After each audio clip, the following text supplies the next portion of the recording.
Hello and a very warm welcome to all the viewers and listeners of Zero Filter podcast. Well, today we have somebody who has had a very unique journey of helping people around, and his insights are going to be very, very useful for somebody who is always trying to please others, who is always trying to be perfect.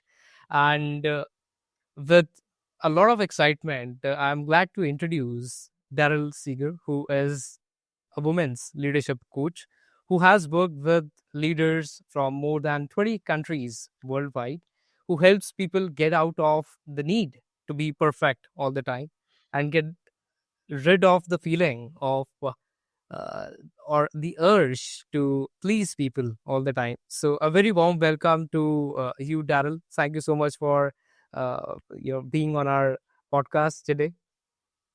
Thank you for having me, Prince. It's a pleasure to be here. Great, great, Daryl. I think it's going to be an exciting conversation in which we are going to be talking about various aspects of how we can uh, probably work towards more of an authentic self to get rid of feelings that often try stopping us from achieving what our potential usually is. So, Daryl, first of all, as it comes straight from your expertise, I would like to ask you, uh, how do you think? Someone who has always lived in the pressure of trying to please others, trying to be perfect all the time, trying to fit in the frame which the society has defined for us. Mm.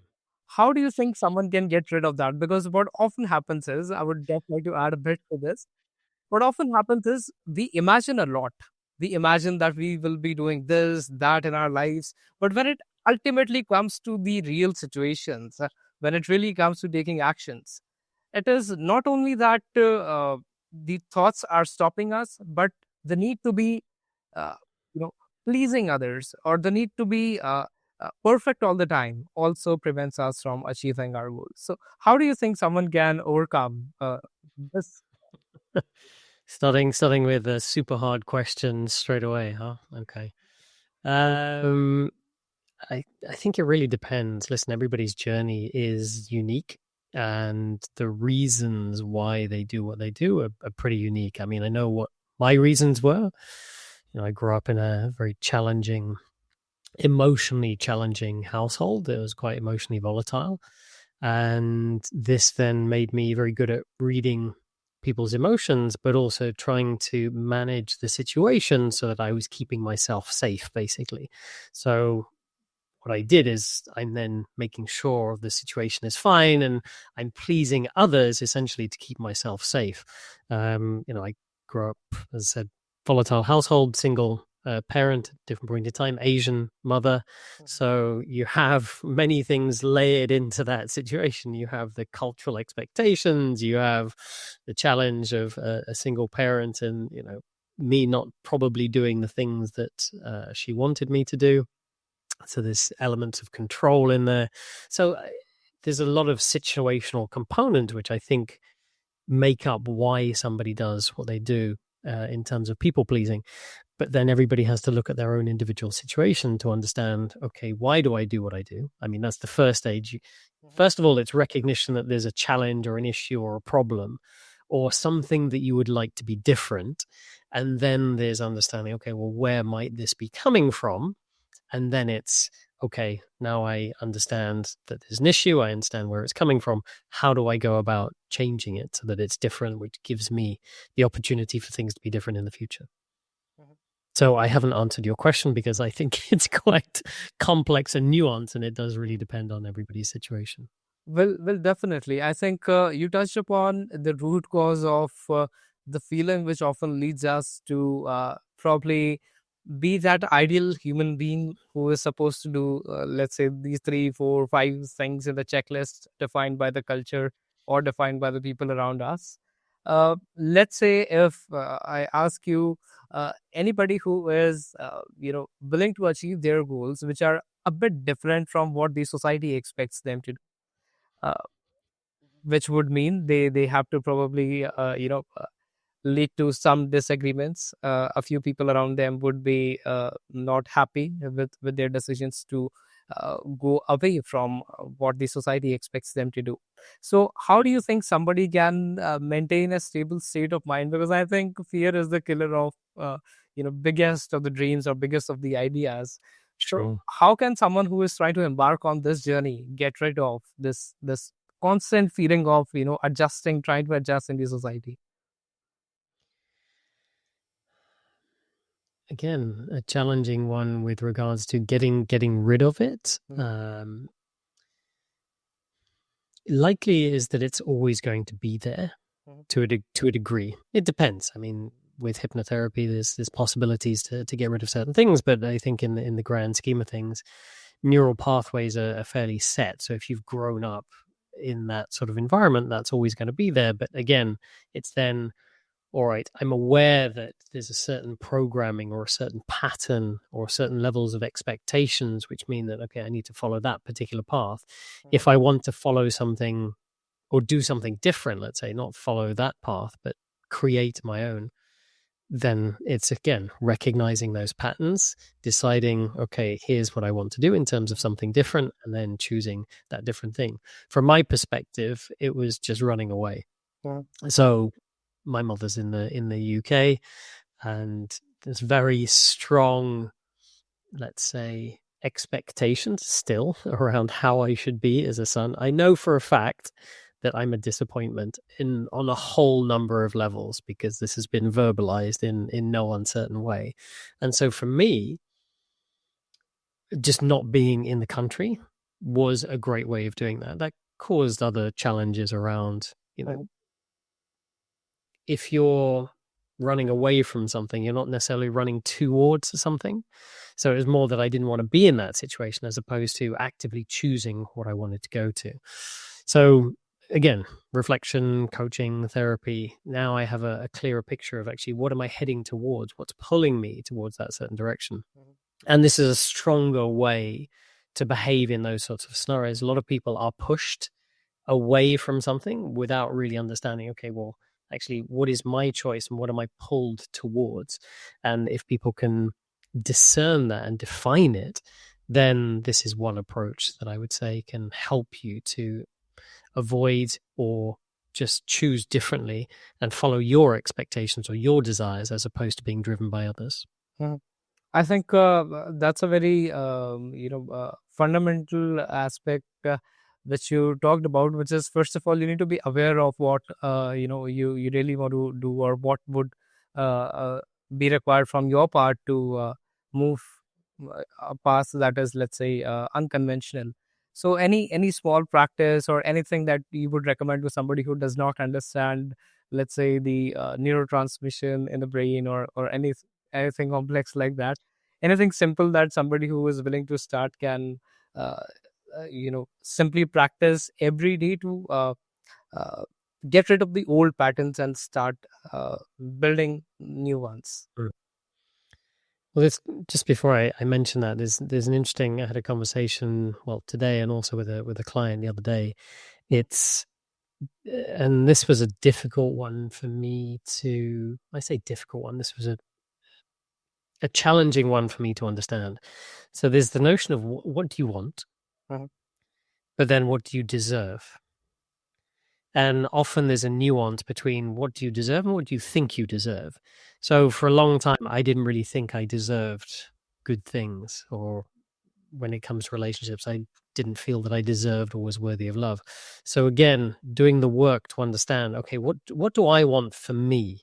Not what's been predetermined by other people, not what are other people's expectations, not what if I don't do that, then my parents or whoever is going to be disappointed. No, what do I want to do? And again, as you said, it might be very left field. It might be completely different, but then defining that and knowing that and linking that to what you believe you are worth and you deserve is a critical aspect. Meditation definitely helped for me. I'm not saying it is for everybody, and I'm not saying you have to do mindfulness, but just being conscious of these small things on a regular basis help to shift that mindset over time. Another example I can give, just in a small shift, is because I didn't really grow up with a lot of self-worth or people believing in me from a family perspective. I didn't speak very kindly to myself. And one of the biggest examples I have of this is if I would make a mistake. Um, do people swear on your podcast? Just I'm going to ask before, or they don't swear on your podcast. Maybe like Not really. Okay, fine. No, that's fine. I won't. I just like to be respectful. Okay, so let's say I would drop something or I'd smash something and say, "Oh, you whatever idiot," and I'd use very unkind words just because something happened. It wasn't in alignment with what I wanted to happen, and then I was to blame, and I would go and call myself various names. And then I became very aware of this self-talk. So I just had an exercise, which I now give to clients, is that I just get them to write down a list of all the negative things that you say about yourself. Again, it's just raising awareness and consciousness about these types of things. And then choose something different that you want to say about yourself. So rather than dropping something and saying, "Oh, you idiot," and all these things, you go, "Okay, no worries. It happens to the best of us, whatever." But it's so noticeable for me now because I did just smash a glass the other day, and there's just no inner dialogue in my head. I'm fully aware that there used to be this inner dialogue which would go on, and then I'd feel bad and I'd feel guilty, and I would just go through this very unhelpful pattern of thinking. And now there's just nothing there. It's just emptiness. It's just, okay, that's fine. But this was a practice over a period of time, for sure. So just these small things of noticing, recognizing, choosing something different. This is, I would say, a way to build an approach to thinking and behaving differently. I think, yes, probably you're right when you talked about calling out words like these, because often what happens is, in case we are not able to meet our own expectations, then we start using words that we would probably never use for anybody else, for ourselves. Yep. Which probably is a reflection of how we treat ourselves, which probably is against us only. Uh, you know if let's say anybody would have been there, any friend of ours would have been in a situation as the figure paths Absolutely. PRN, we Exactly. would have probably spoken with them in a nice way instead of calling out and being rude with them. uh, Mm-hmm.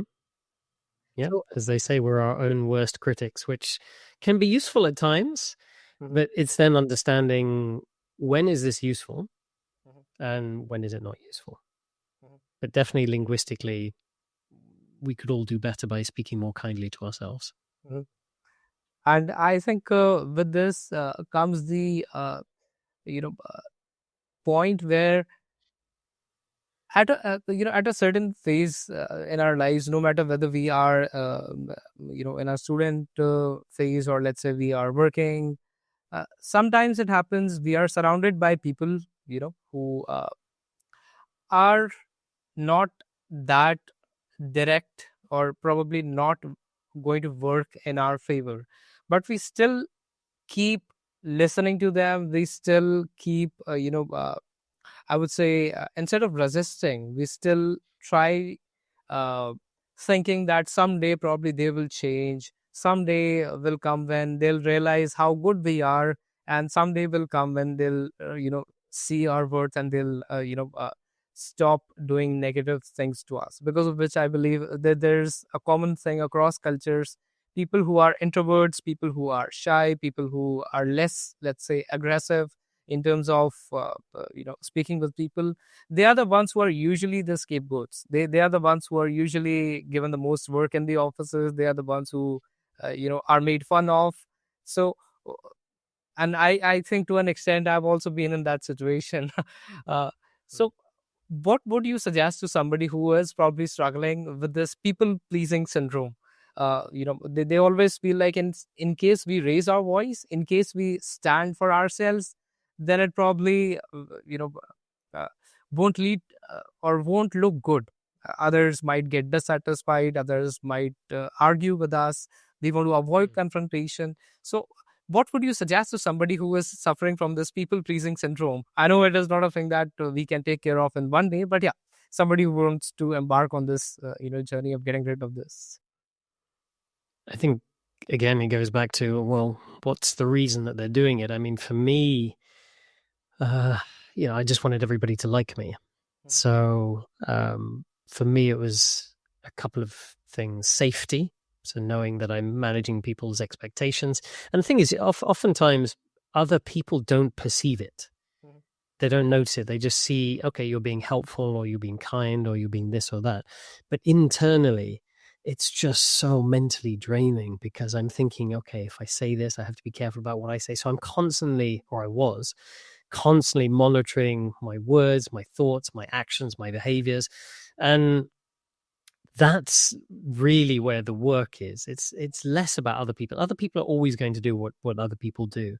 But understanding, okay, well, why am I doing this? And then what or how do I want things to be Mhm. going forward? This is where it starts. So there isn't a specific set of actions or behaviors, but first of all, it's recognizing, why am I doing this? Recognizing what do I get? Because there's obviously a benefit from it. Mhm. So the benefit is that, oh yeah, people like you. It's just extraordinarily exhausting.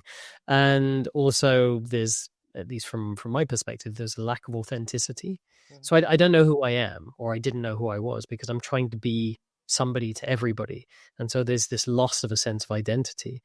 Um, I tried at so many different points, fitting in with different groups of people just to try and see, okay, who's going to like me more.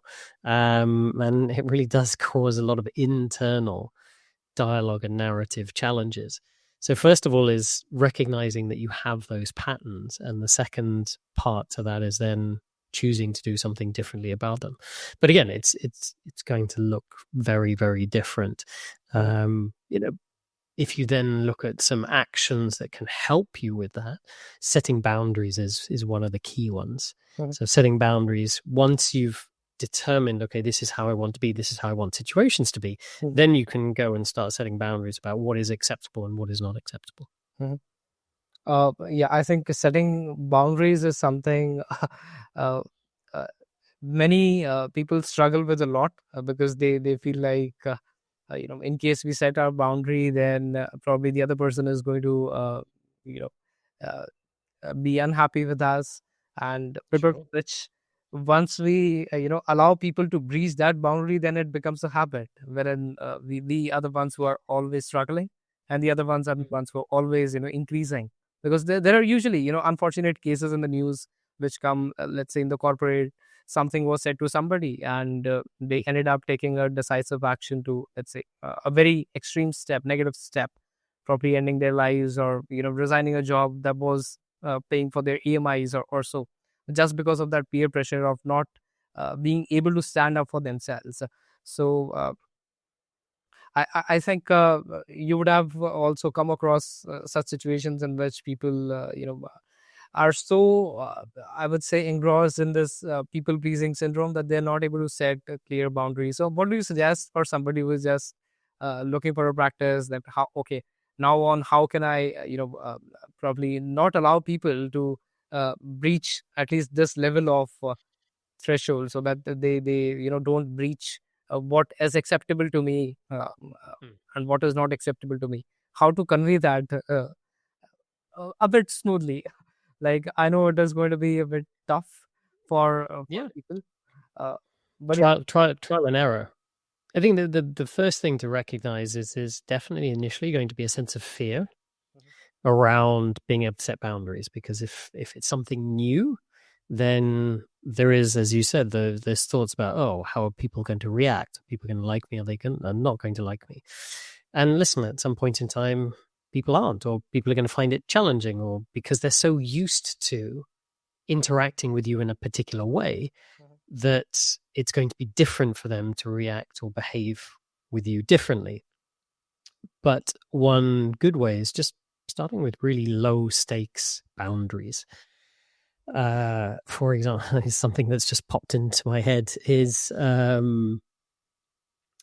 let's say you're ordering something at a cafe, and you usually, I don't know, take milk with your coffee or something, and they say, "Would you like some milk?" Just say no. Mhm. I mean, it's just practicing these really low stakes boundaries, I mean, it's boundaries. It's just different ways of behaving. Saying no for a lot of people who do people please is really challenging, because that is one of the biggest boundaries, because we have such negative connotations with the word no. No means, no, I don't like you. No, I don't want you. No just means not at this particular point in time. Thank you very much indeed. It is in and of itself a complete sentence. You don't have to justify things, but I certainly felt in the past that if I said no, I have to go around this whole justification or make up an excuse or something like that, which then can cause issues in itself, but it's sort of trying to make me feel less guilty, essentially. And this is where the trouble with, at least from my perspective, with boundaries came from, this guilt of being able to say no. It's like, oh, I'm a bad person if I do this. And so just practicing saying no, I would say, is a good place to start. And as I said, just do it in these really low stake environments. Somebody asks you to, if you're busy on Friday night, usually say, oh, no problem, I'm going to come out and go with you. And just say, oh, I'm staying in this evening. I think, and then you can build up, obviously. Saying no is one of the toughest tasks for people who have been practicing people pleasing for a long time. But yeah, they can start with small no's, as small as basic tasks on a day-to-day basis, and then move to the bigger ones, which would set the clear boundaries. Daryl, you are a women's leadership coach. I wanted to understand from you, since you've worked with leaders across various countries, what are the common challenges do you feel women usually face? Because I think it is a totally different ball game altogether. Let's say someone who is a male looking for becoming a leader or for leadership roles, they have a different set of challenges versus women. So how do you see the difference, and what exactly is something that you notice across various cultures, that okay, this is something that women across the world are suffering from, that they need to work on? So I think there are lots of similarities, obviously. It's just that women face a number more challenges than men in a number of different senses. So, for example, is the classic double bind, is that for a man, being assertive is seen as a positive thing. If a woman was to be assertive, she's seen as aggressive. So it's seen as a negative thing. And so there are these challenges that come up without really people paying much attention to them and recognizing them, or just accepting the way they are. But women often hold back quite a lot. They've been, at least certainly in Western cultures, to be a bit more reserved.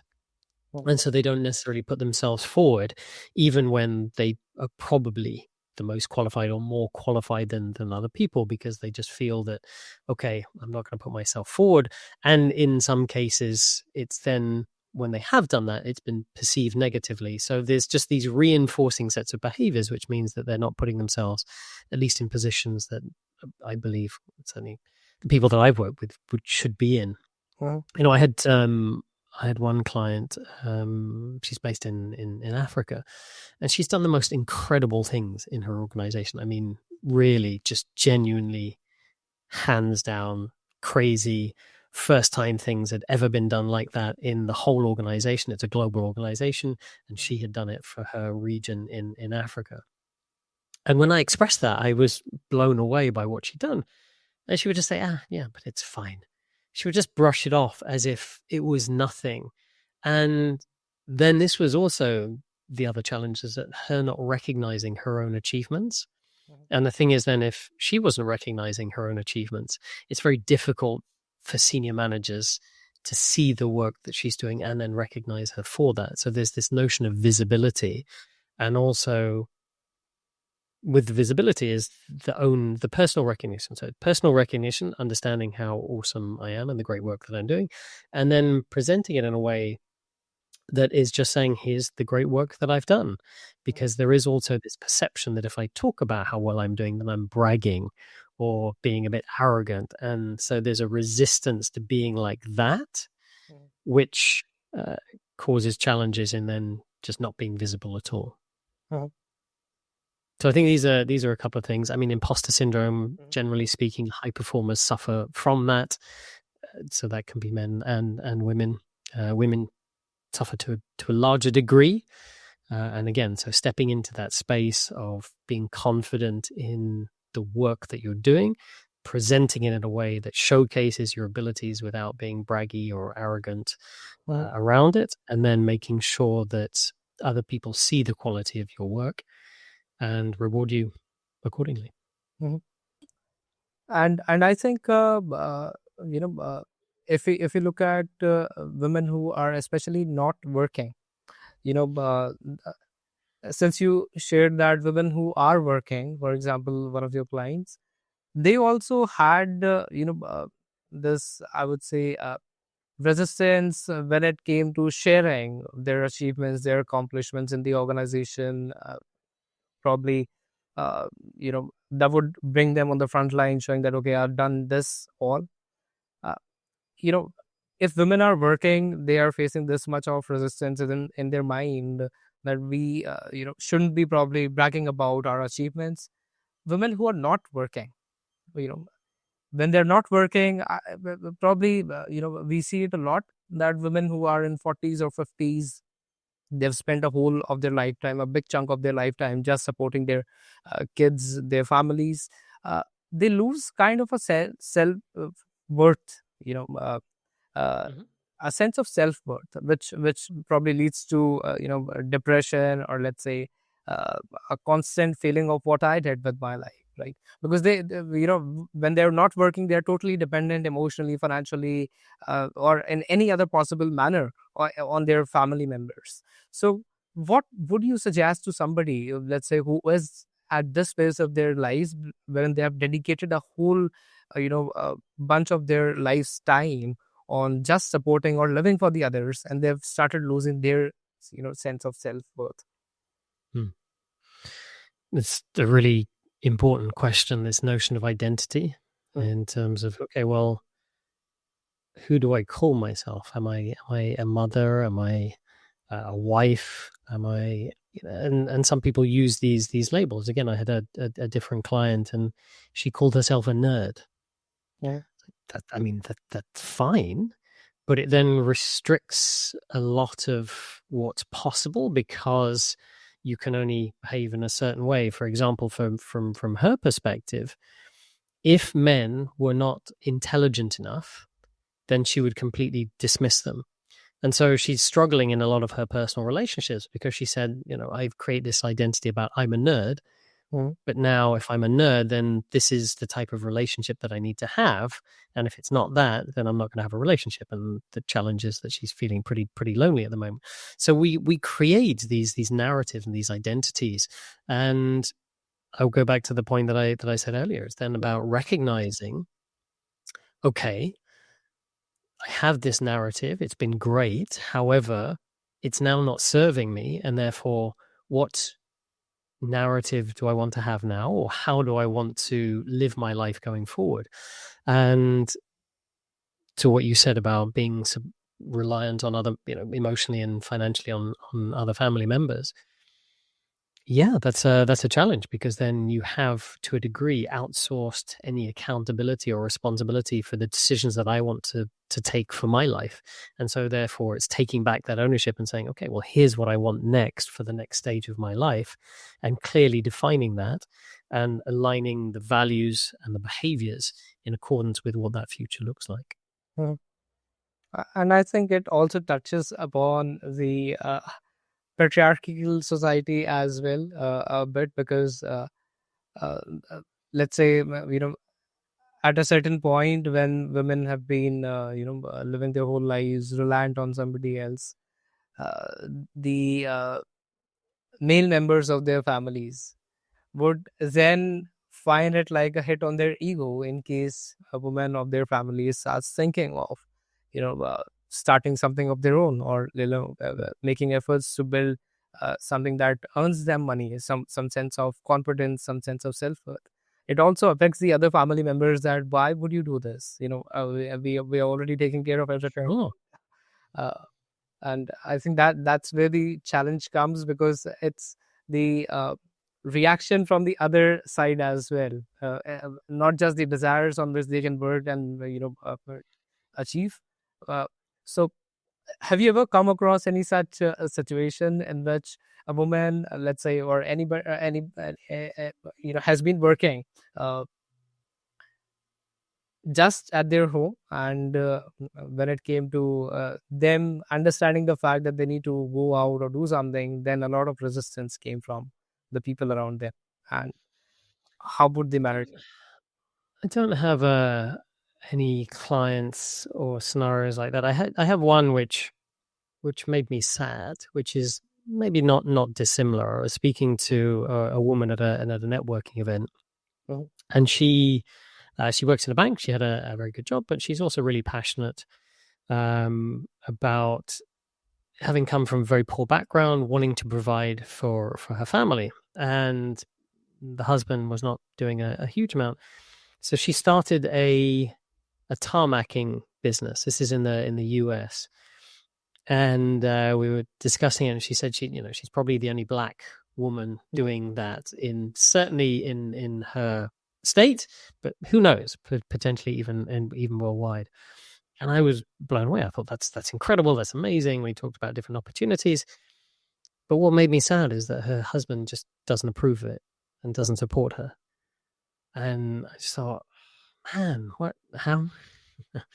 And that's it made me really sad because I mean she had a bit of a cry as well because we talked about some emotional elements of what she wanted to create going forward. But a lot of people, why do we put other people down? Why are we negative towards other people? It's because it makes us feel maybe inferior or insecure about ourselves, and so we don't like it necessarily when other people are successful or other people are doing things that we don't approve of, or maybe we don't understand.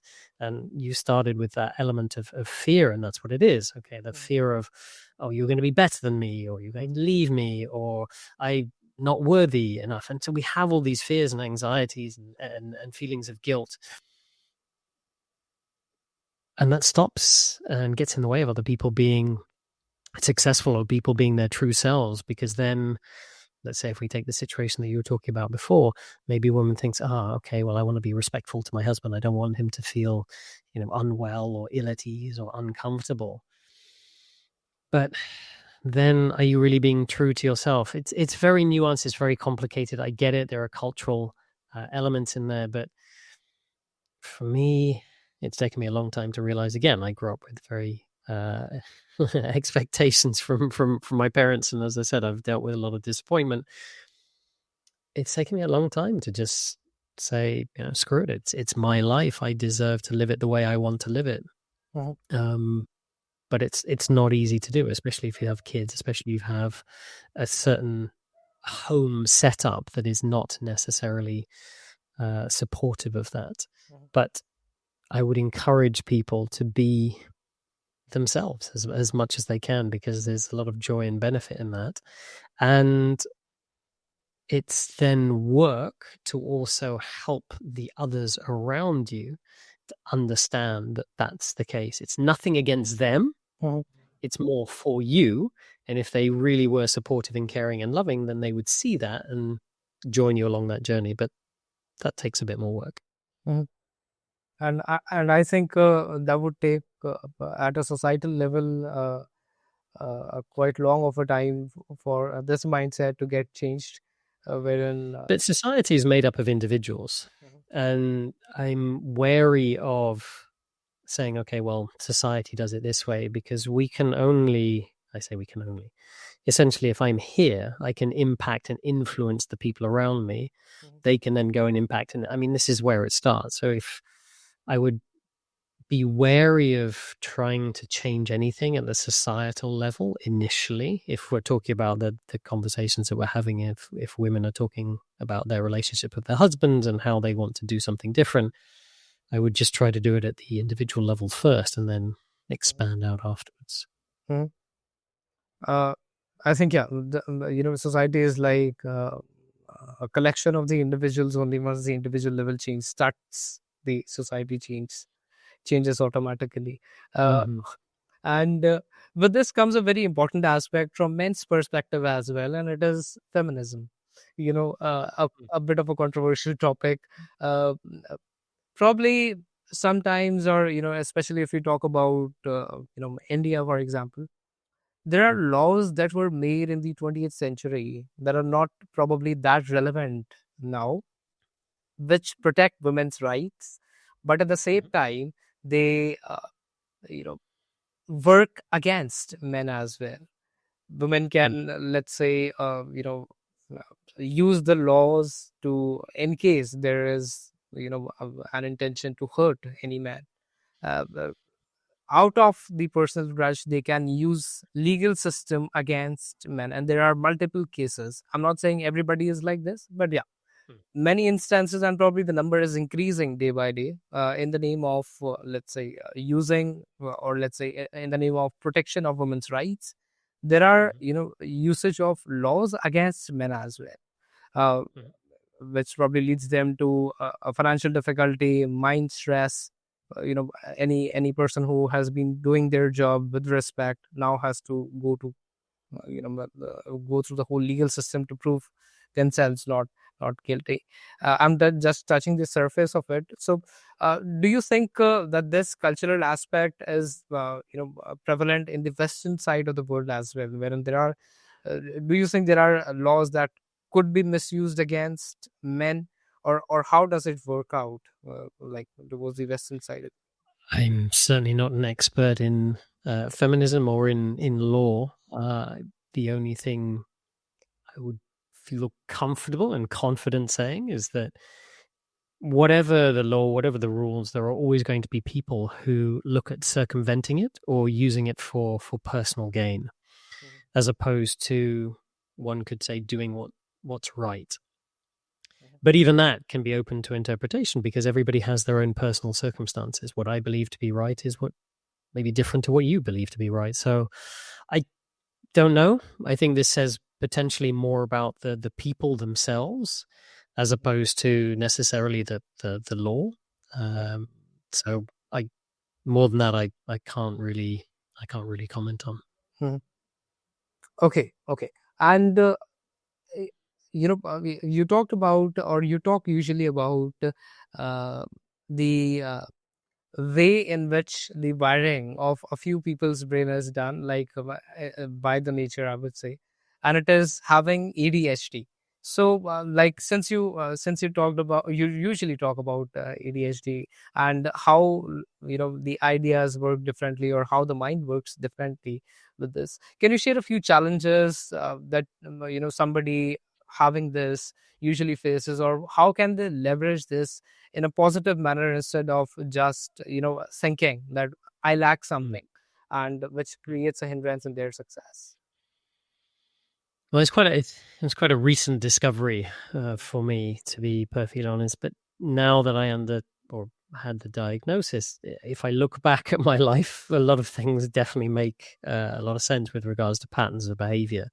And when I was talking to family members and friends, they say, "Yeah, this kind of makes sense." But I'm still, again, understanding my natural preferences for my brain, and then Mhm, I was experimenting with medication. I'm not doing medication now, so I'm looking at diet. So there's many things that are going on in terms of uh, okay, how it showed up for me. Let me start there, and then I'll talk about some benefits. So very impulsive. So I would make decisions just really impulsively. For example, a couple of years ago, I just quit my job. I didn't have any plan, but I've done that many times over the years. Just something has really annoyed me, or it hasn't gone the way I wanted, or right, that's it. I'm done doing something else. No plan, nothing. Decision made. One day I went out. I went to get a hot chocolate and bought a car. I mean, just mhm, not rational, not logical, very emotionally impulsive, and the same in relationships as well. So looking back at that, there's definitely been a pattern of behavior which, for the most part, I would say has not had a positive impact. I mean, there's been lessons, obviously. There's always lessons. mhm, Um, in so there's that. What's the other side from the still and so anyway, from the positive side, I'm very comfortable with uncertainty and change. So again, impulsive decisions. I've moved to Russia. I've moved to Thailand. I've moved to Estonia. Just super fine. I mean, I can pack up and move and leave in a couple of weeks. It's really not too much of an issue, and I can arrive somewhere not speaking the language, and I'll be fine and I'll adapt. So there's a huge advantage from that perspective. I'm also very good with social situations, so I can pick up. I think this again comes potentially from the people pleasing, but spotting patterns of behavior, and I'm also very adept at just having or being in situations where there's a lot of stimulation happening. I feel very comfortable. The downside of which is I can't sit still for very long. So I find it very difficult if I don't move. You've probably seen me rocking and moving on my chair. I have one of these sort of not stable chairs, but it's on a, I don't know what it's called actually, but it allows me to rotate and move. So there's definitely upsides, downsides. I get distracted very easily as well. For example, somebody might say something in a conversation, then I need to go and research it. So if somebody mentions a fact or asks a question, then I need to go and find out the answer, and then I'm fine. I can carry on with the conversation. So there's definitely ways that it shows up differently, but I'm starting to get a picture of what my superpowers are. Definitely, dealing with uncertainty, dealing with change, people, spotting patterns. And I have this notion of when I'm fully into something, I fully believe in it, then I give everything. Yeah. The flip sides are the distraction, the impulsivity. I think those are the main two. So I think you shared a very interesting perspective. There are both sides of this coin. Somebody who gets to know, or somebody who, let's say, is probably not even aware of why all these things are happening to me. They're still not sure. What often happens is people start labeling themselves. Okay, I'm not probably smart enough. I'm very impulsive. I'm not able to focus on things, and then they start comparing themselves with others. So somebody who is let's say has just got the diagnosis, or probably has not got the diagnosis yet, but has a constant habit of comparing themselves with others, that okay, probably they are smart enough, or I'm not the smartest in the room.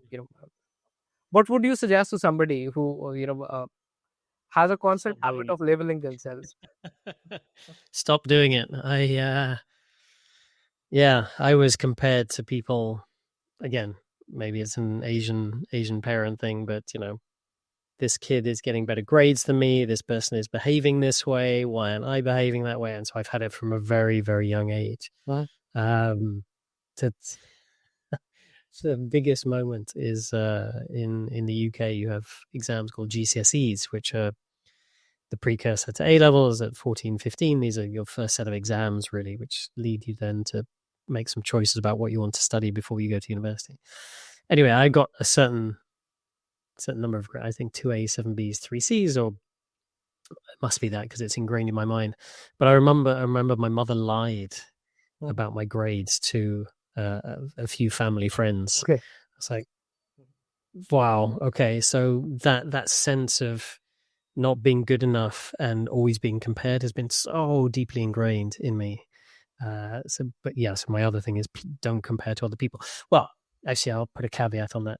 If it's beneficial, if you think, okay, this is aspirational, this is something I want to work towards, super fine. But don't look at other people and say, okay, well, I'm not as good as them, or there's this or that. You can look at somebody and say, okay, they've got those things. Okay, what are they doing that I'm not doing? Or what could I do differently? But if there's any negative emotion attached to it, as in they're better than me, no, they're just different.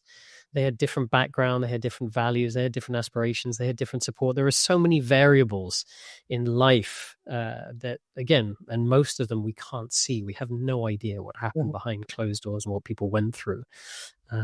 People generally don't share their personal stories openly.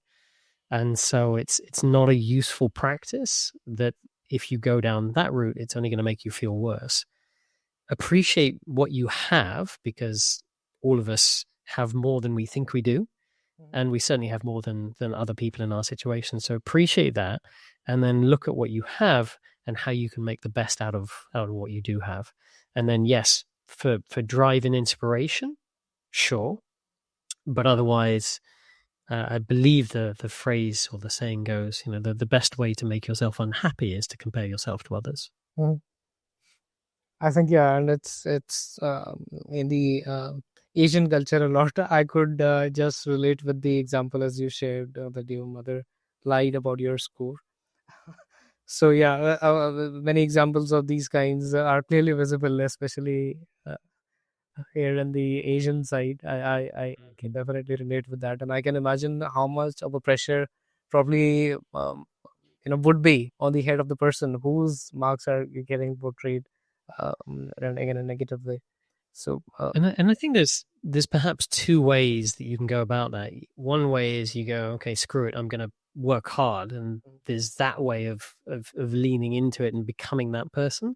Or there's the other side, which was me, because I think I'm slightly more emotionally driven, which was, okay, I'm not good enough, which then led to a whole other set of behaviors and challenges and issues. So I think, I mean, you can go in a multitude of different ways. I know some people, my sister was very driven and went that way, and mm, I was sort of very emotional and went the other way.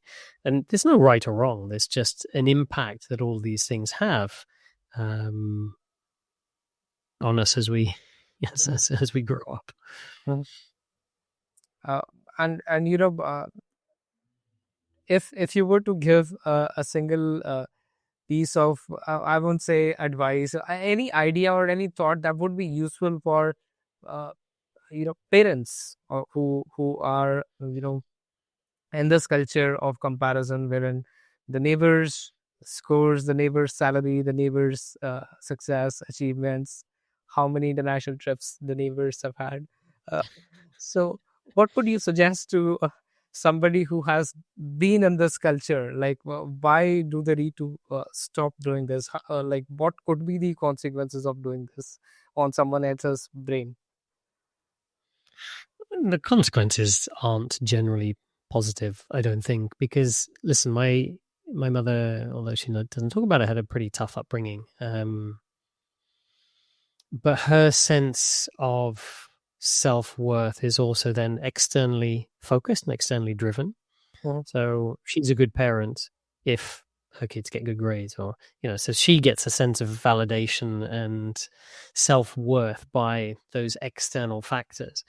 However, my encouragement would be, do whatever you can to build a sense of self-worth in your kids that is just because you love them. It has nothing to do with their grades. It has nothing to do with anything else. Because if you can love them for who they are and how they will go on to do well in whatever sphere, in whatever way, because they have this internal sense of I am enough and this sense of mhm, self, that they don't need to seek it from other people. And this will give them the opportunity, the mindset, the chances to take risks and maybe fail, because they know that's fine. mhm, uh, you know, what that drove me to was also this sense of perfectionism. And that's also not great, because it was just nothing was ever good enough. So either I didn't do it, or I didn't risk it, or I didn't try it, or I did it for a little bit. And then, I would get told that it's not good enough. So I go, oh, okay, cool. Well, I failed again. So it's, this negative cycle of reinforcement. mhm, So believe in your kids for who they are, build their sense of worth, devoid of any attachment to it, devoid of any meaning to it. mhm, And I think this is one of the most powerful things parents can do. mhm. And I think that would Create a safe space for your kids to be themselves, whoever they are. They're not going to be you. mhm, They're gonna and they're not going to do things the way that you did them, mhm. despite the fact that you might want them to. Of course, boundaries are important, but just yeah, give them that sense of value and self worth for them just being them. Uh, I think a very strong desire that you talked about of parents, the kids have to be just like them, or probably exceeding them, or do things the way they have done, and the desire to make them meet all the expectations and the checklist set by the people around them, which probably Because leads to that's what parents think are going to make them happy. It's not. That's what's going to make the parents happy potentially, but that's not necessarily what's going to make the kids happy. Definitely yes. Because if I talk about the culture here in India, uh, often what happens is when we talk about when we speak to the students, why do you want to pursue a particular course? Why do you want to do a job in this sector only? They don't say that it is my passion. Often, like at many instances, they say, I want to fulfill the dreams of my parents. So you can imagine how much of a burden they are carrying. Uh, Mm-hmm. that probably leads to a lot of pressure and a constant, I would say, friction between what you want versus what you're supposed to do. Yeah, absolutely. And there's a there's an interesting nuance in what you said, is that not everybody can follow their passion. Mhm. I just don't believe that necessarily everybody has the opportunity to do that. Sometimes there are financial needs that have to be met, in which case you have to go ahead and do that. So I understand that some people have to look after the parent and things like this. So there's a financial prerogative or desire or need to do certain things in order to survive or be successful. So again, that is very much dependent on different situations. We can't, and there's no, and with that, there's nothing wrong with excellence. So striving for excellence and having great grades, of course, push for that, and because that allows you more opportunities to do different things. But I think you're right with the tension around, okay, is it actually what I want to be doing? Mhm. And it's then, if it's possible, it never was possible for me to have discussions relative to what I want versus what are my parents' expectations of me. So Mhm. if you can get to a space where you can have those conversations, great. And even if you can't, having a clear idea or being able to have a discussion with somebody, coach, therapist, mentor, whatever, and separate, okay, here are my parents' expectations for me, or here are my family expectations for me, here are my expectations. Mhm. How can I some way find a way to achieve both of those? So I'm not losing myself in this other version that I don't connect to, but also I'm not dismissing that version which is important in terms of family connection or financial remuneration or whatever it is. And then seeing if it's possible, okay, I can do this for a few years and that ticks that box, and then I can shift into here. But you see that at different points in time where people lose themselves or they have these different crises. It's like, well, I don't know who I am anymore. I don't know, because I've been told that I need to be that person, Mhm. or I told that this is the definition of success, and then people get very confused and understand, well, I don't know who I am now or what I'm doing, and that's the point that they look at this part of it. But I guess guidance or encouragement would be to just do that as early as possible. Mhm. It's conversations that we just don't have, Mhm. and I think they're really important. Well, yeah, and I think probably a level of awareness is also a bit low around this. Like the probably kids don't feel like they can gather enough of a confidence to have these types of tough conversations with the parents, and parents feel like sometimes like how can the kid be uh, so confident of the fact that he or she will be able to do this or that. We are the ones who know what is right or what is wrong for them. Yep. So that's complex. uh, but yeah, initial discussions or initial conversations, for example, if I share my own case, uh, I naturally aligned with the idea of being a trainer. Like I currently train people on different topics related to finance, soft skills.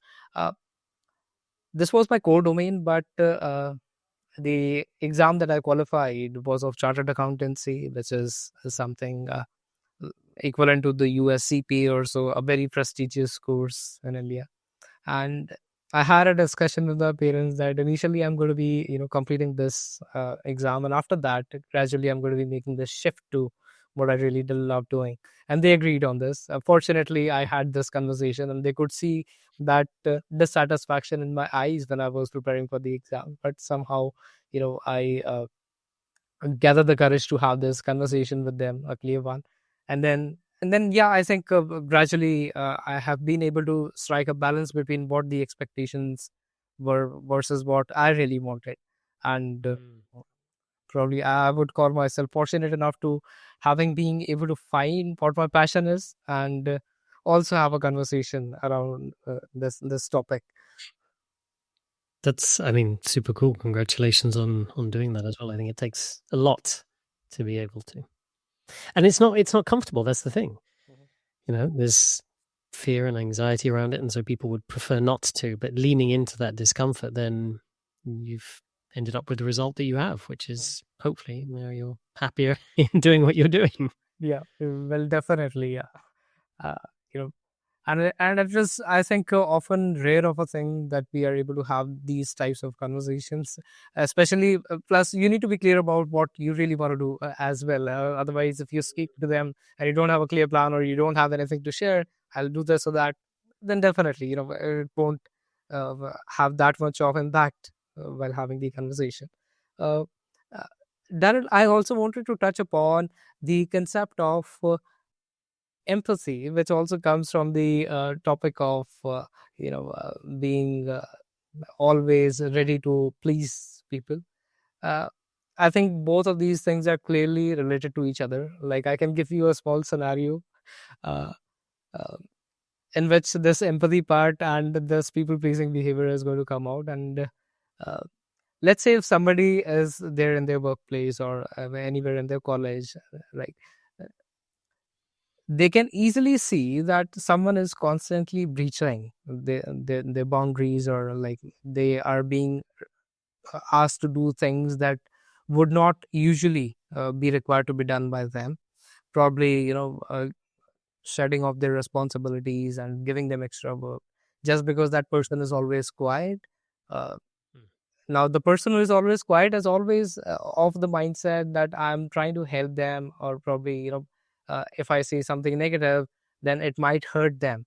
So and they probably also look at their personal issues that, okay, let's say this person at my workplace, if I don't do that work which he has given me, he might probably, not be able to manage his personal or his professional. Like you try diving deep into the personal aspect of the other person's life as well, thinking they won't be able to do that, even if it leads to hurting your routine, hurting your health, hurting your Mm. ability to do things. So too much of empathy probably Mhm. leads to this behavior of pleasing others. So what do you have to share with somebody who is very very empathetic? They always fall prey to people who just say a few nice words to them, and then they're easily able to get their work done.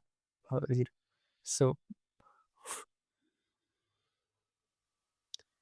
It comes back to what we were discussing before in terms of this notion of self-worth and boundaries. mhm, Listen, if you don't enforce your boundaries, setting them is one thing. So deciding what boundaries you want to set, setting them, communicating them with others, and then maintaining them. mhm, If you don't maintain them, then it's going to be a challenge. But yes, you could say that people pleasers are naturally more empathic. We care about other people, want everybody to be happy. But defining what that looks like is the first step, and maintaining those boundaries. That's, I think, the key, at least mhm. for me. Okay. uh, and I think that's really interesting because uh, setting boundaries is again a skill that somebody who is into this needs to practice again and again with small Mm-hmm. things Mm-hmm. to really build on a solid personality. Because I think this lack of self-worth kills many ideas, it kills many dreams of people who would want to do really great things otherwise, or they would have been able to do them otherwise if they would not have been Yep. in this constant feeling of self-doubt. And like as a daily practice, is there anything that you follow to make sure that uh, you're self-aware, number one, at the same time you're not falling into the loop of that people pleasing again and again? So is there anything of daily practice that somebody can follow, or anything that you follow or you suggest to your clients? I don't think it's necessarily specific about people pleasing, but for me, going to the gym or exercising is about my emotional regulation. And it just connects me with my body a little bit more. A lot of the times when I found in the past, I live in my head a lot. So I'm this over analyzing and overthinking or just assessing certain situations. Of course, it's incredibly useful when I'm in a coaching setting and I'm paying attention to all the triggers and signals and that people are giving off, what they're saying, what they're not saying, and thinking about a lot of different things. But in a situation where it's then, let's say, a social setting or a work setting, then it's not useful to do that the whole time. I found that, exercising and just connecting to my body physically and understanding my physicality a little bit more is something that helps me to regulate my emotions and not go into that space of overthinking, which is where, at least from me, part of the people pleasing thing comes from, is a hyper analyzing. I don't know, a missed bit of punctuation or a certain word that somebody said. And I was like, okay, fine, I can just let it go. And when I'm exercising, I'm not thinking of anything either. So if I do have something in my mind and I go for a run or something, it just clears that, and I don't feel the same level of tension. I'm just thinking of a scenario. Actually, I had a sort of a bit of a mini argument with somebody in the sauna a couple of weeks ago, just because, I mean, there's different practices about when you throw water on, when you don't throw water on. Anyway, this person was about to throw some water on. I said, can you just wait for 2 minutes before I'm going to leave? I don't want it to be super hot. They ignored me and just threw it on anyway. I said, okay, fine. So I laughed, and he said, this guy said, oh yeah, if you don't like it, you can just get out. Okay, it's fine. I know in the past that I would have gone over and over in my head about, that situation, what I could have said differently, what I could have done differently, why that person is upset with me, and really wound myself up about it. But in that scenario, I said, well, okay, fine. And I just completely forgot about it. I left the sauna and there was just nothing in my head afterwards. And I think that is, for me, the whole aspect of why I do sports and why I exercise, is because it has allowed me just to not think about things that much, and meditation. So I think for me, those are the two things that have worked. I know it's not for everybody, but it's just finding whatever it is that helps you to just free up that mental headspace, basically. And I think that's a great place to operate from, wherein somebody can develop the ability of not overthinking or overanalyzing. If somebody didn't reply to the WhatsApp message you sent a few hours ago, you keep thinking, or Yeah. or analyzing if this person has blocked me or they don't want to speak to me, then you start analyzing the last message you sent to them. Yeah, I've done that. I've done that many, many, many, many times. And the thing is, at the end of the day, one thing that I had to get my head around is, and it's challenging, I'm not responsible for other people's emotions. I'm responsible for mine, and I can be caring about my words and my actions, of course, but how people feel and how people respond and how people act, that's their responsibility. And once I really ingrain that, and I also ingrain the fact that, well, I'm going to piss some people off, and that's fine. But again, that's not my responsibility. If the intention is not to do that, then people have to take ownership over their own actions and responsibilities. And this is something I realized, and I also realized in personal relationships, as I was being over responsible for the relationship, and that was not leading to positive outcomes. And so that's also quite freeing, is that it's not my responsibility to manage other people's emotions. I think that's again a very powerful shift, because I just recalled a news I saw, I think a year and a half or 2 years ago, and it was like a wife complaining to her husband that you never fight with me, you always agree on everything, which is a reason of a problem now, because you're like over pleasing, you're over trying to please me so much to an extent that we never argue on anything. I'm fed up of this. Uh, yeah, listen, somebody is always going to be unhappy about something. If this, my genuine belief is that most things can be resolved with a conversation. Not everything, Mhm, physical violence, all these types of things, domestic violence or whatever. I think those things can't necessarily, but most things mhm, can be resolved with a conversation once we take ownership and accountability of our words and our actions, mhm, and the other person takes accountability and ownership for their actions. mhm, And then there's a lot of space to make some changes. But the piece around boundaries is also, okay, where do my responsibilities end? mhm, And understanding that, yeah, your responsibilities pretty much end here. Other people have to take responsibility for their thoughts, feelings, and emotions. mhm. Yeah, I think if anybody can really achieve this level of mindset, they can definitely focus more on things that make them a more confident person in life. Uh, and I think yeah, and it usually happens. It's not just like anybody who is particularly a people pleaser. I think most of us usually get into that zone at different phases in our lives. Like somebody who has been usually confident might fall into this trap at their workplace or in their personal lives. Uh, and in case they are doing something that is not expected out of them, then they'll be like, am I doing something wrong? If we can stop that loop, then I think, yeah, that's a foundation to building a very strong personality, a confident Yeah, person. and I wouldn't say that that's the case all of the time for me either. I was working Mhm, in a job many years ago, and I didn't realize that. I mean, like, just similar to my growing up, is that this woman who was the boss there, she just destroyed my self confidence mhm, by constantly undermining everything that I was doing. And the thing is, I didn't realize it mhm, until I spoke to another colleague who felt he was experiencing the same thing, and we thought, and there'd been months, and it's just I hadn't realized that my own self belief and self doubt and self confidence had just dropped massively. And often where we're unaware of the influences that circumstances, environment, other people have on us, mhm, both positively and not positively. And so taking these moments to reflect. So another thing that I do actually is I have this can't remember the name of the app now.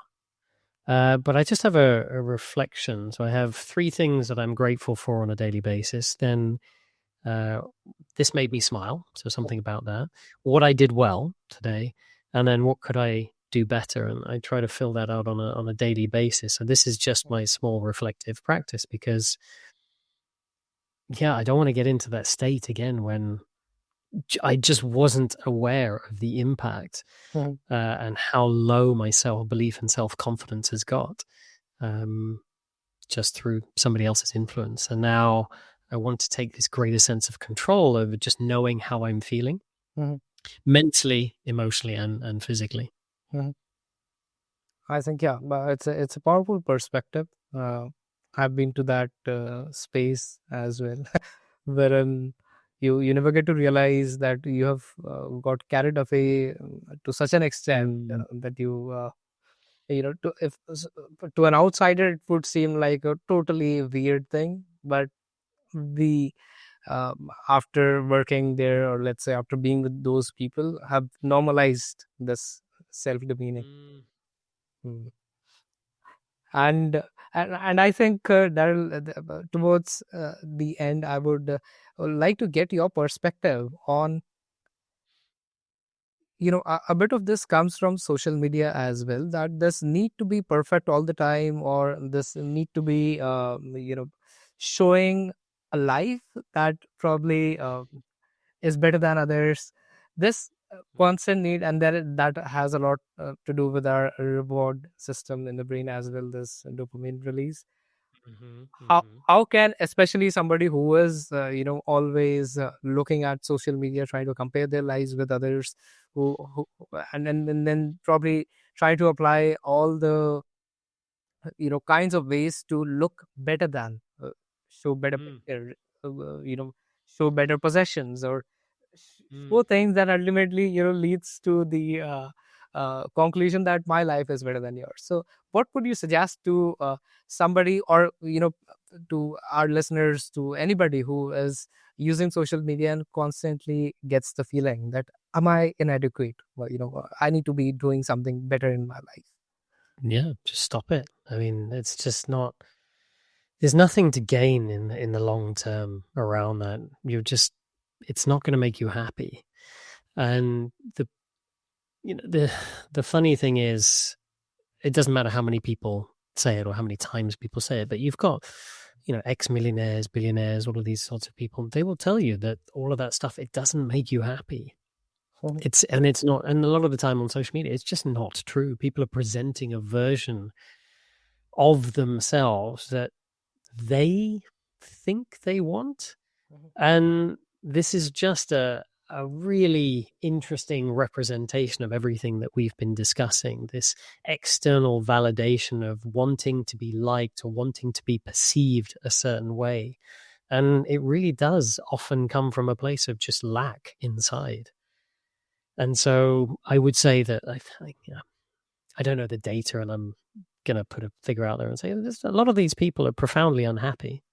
Let's take, this is probably going to be controversial, but so there's a lot of people out there that it doesn't matter what I believe personally of them. There's certain things that I admire about what they've achieved. So, for example, Andrew Tate, if you're familiar with him, whatever you think about him, he's incredible at marketing. He has done an amazing job at creating what he's created. However, if you ask me, I would say he's profoundly unhappy.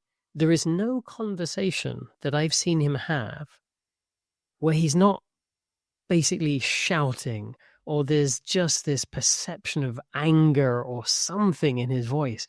And so I go, well, I don't know. That particular thing doesn't appeal to me. Yes, he's got cars and houses and stuff, but I really do wonder, does he have love in his life? And I really don't think he does. If I think about the way he talks about women, if I look at just his level of interaction, it's very surface level.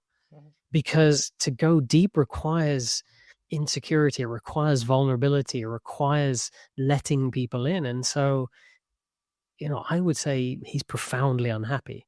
Well, I could be entirely wrong, but that's just my impression. So, yes, you can look at some of these surface level things, but I would say if you're looking at social media, you're not seeing what actually makes life worth living, the connection, the depth, the learning, the growth, the experiences that you get from sharing certain things with other people. And you can't get that from social media. And on social media, life seems to be just about consumption. The more you buy, the more you travel, the more you upload. And this is a capitalist economy, of course. Buy more, and you'll be. It's the classic of have. Is it have, be, have, do, be? So if you have this, then you can do this, and you can be happy. And it's really the inverse. If you are happy, you can then do those things and then have those things. But it really, listen, I worked for a while in Russia for an oligarch, and he was a really, really nice man. Yachts, cars, private jets, a lot. But if you asked him if he was happy, he was just stressed the whole time. The only time I really saw him relax was after he'd had a few glasses of wine, and then he let his guard down, and then you could have the sort of conversations that I thought were meaningful.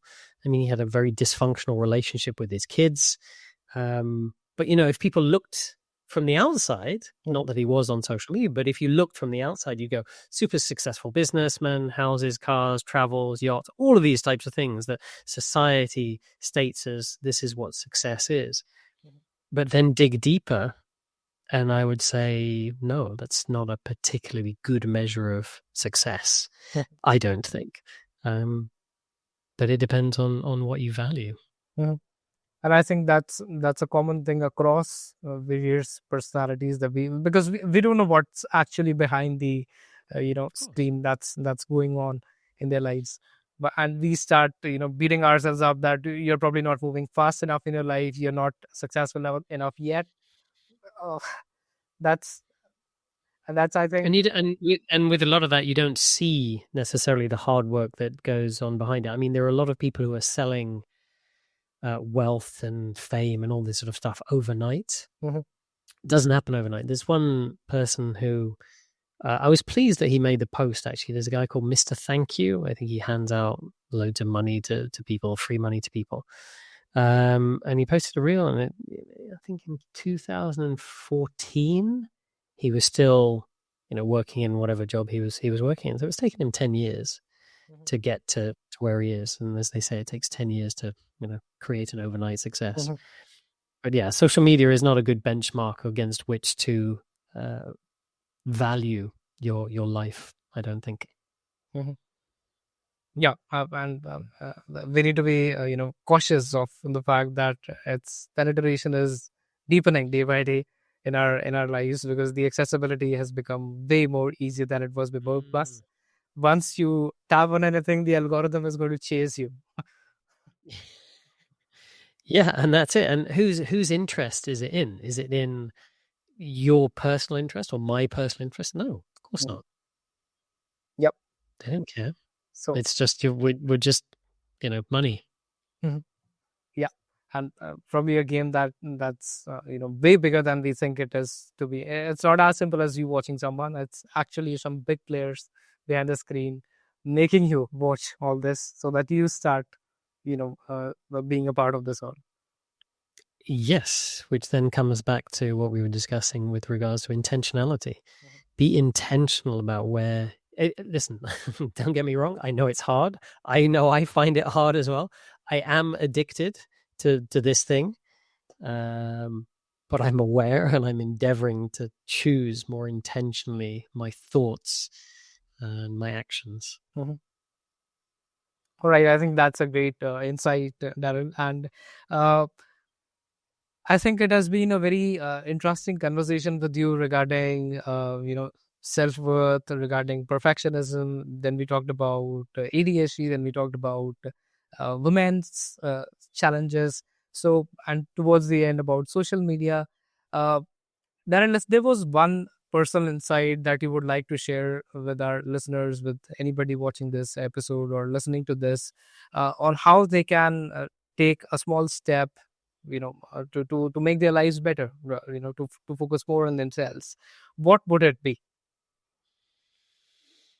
Wow, that's a tough one. Maybe just because it's fresh in my mind, the conversation that I had with somebody is have a reflection as to what your values are. So, what are the 3 to 5 things that you really value, which are important to you? And see how you can fulfill those through whatever it is that you do. Mhm, So, mine are care, contribution, creativity, and well being. And as long as I'm living in accordance with my values, then I'm pretty happy. mhm, Uh, I'm fortunate in the work that I do that it does mean that I get to care about people. I have a contribution, or I make a contribution to them in terms of the differences that come out of the conversation that we have. mhm, I have some creative projects which I'm doing, and then obviously the well being aspect comes in terms of the physical, mental, emotional well being. So if you can live in accordance with your values, but really understand what yours are, mhm.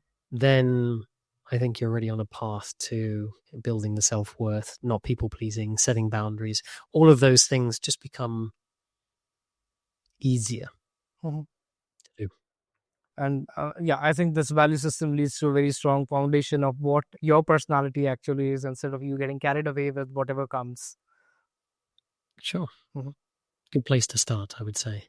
Not an easy place necessarily, mhm. but a good place. All right. I think, Darren, it has been really nice speaking with you.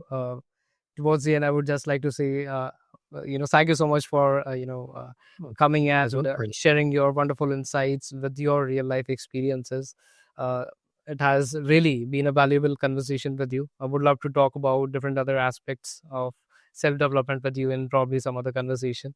So thank you so much, Daryl, for being here and sharing your insights. It was really wonderful having you on Zero Filter Podcast. Well, thank you for having me. You're a gracious and an interesting host to have a conversation with, so I appreciate it. Thank you, Daryl.